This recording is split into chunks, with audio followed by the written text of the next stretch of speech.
আসসালামু আলাইকুম এভরিওয়ান, আশা করি সবাই ভালো আছেন। আজকের ভিডিওটা বেডরুম থেকে স্টার্ট করলাম। এখন চলে আসলাম রান্নাঘরে। আজকে রান্না করব মুরগি দিয়ে মিষ্টি কুমড়া। এই তো প্রথমে পেঁয়াজ আর রসুন কুচি ভালোভাবে ভেজে নিয়েছি। এখন দিয়ে দিচ্ছি গুঁড়া মশলা, হলুদ গুঁড়া, মরিচ গুঁড়া, ধনিয়া গুঁড়া, জিরা গুঁড়া, দিয়ে দিব সামান্য পরিমাণে গরম মশলা গুঁড়া। যেহেতু আমি গোটা গরম মশলা ইউজ করিনি, এজন্য সামান্য একটু গুঁড়া গরম মশলা দিয়ে দিলাম। দিয়ে দিচ্ছি আদা বাটা। লবণটা আমি আগেই দিয়েছি, যেটা স্কিপ হয়ে গেছে। এখানে আমি রসুন বাটা দিচ্ছি না, কারণ আমি গোটা রসুন ইউজ করেছি। এই তো এখন মশলাগুলো ভালোভাবে কষিয়ে নেব। দিয়ে দিব অল্প করে টমেটো কুচি। টমেটোটা দিলে রান্নার টেস্টটা ভালো আসে।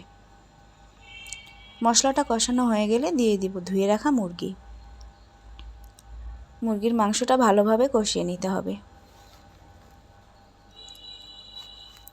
এই তো মুরগির মাংসটা ভালোভাবে কষিয়ে ভাজা ভাজা হয়ে গেলে এখানে দিয়ে দিতে হবে কেটে ধুয়ে রাখা মিষ্টি কুমড়াগুলো।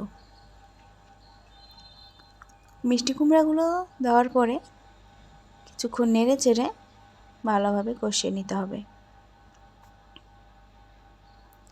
এই পর্যায়ে আমি এখানে পানি ইউজ করব না, কারণ মিষ্টি কুমড়া থেকে পানি উঠবে।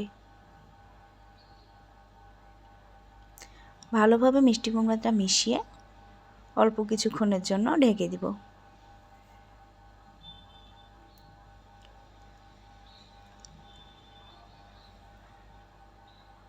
এই তো অল্প কিছুক্ষণ পরে মিষ্টি কুমড়াটা প্রায় হয়ে এসছে। আমি যেহেতু একটু মাখা মাখা রাখবো, এজন্য সামান্য একটু পানি অ্যাড করে দিলাম। আপনারা চাইলে পানি অ্যাড নাও করতে পারেন। আমাদের সবাই যেহেতু মাখা মাখা পছন্দ করে, এজন্য একটু পানি অ্যাড করলাম। এই তো এই পর্যায়ে আমি আরও কিছুক্ষণ রান্না করে নিব। এই তো আমার মিষ্টি কুমড়াটা হয়ে এসছে। ধন্যবাদ সবাইকে। আসসালামু আলাইকুম।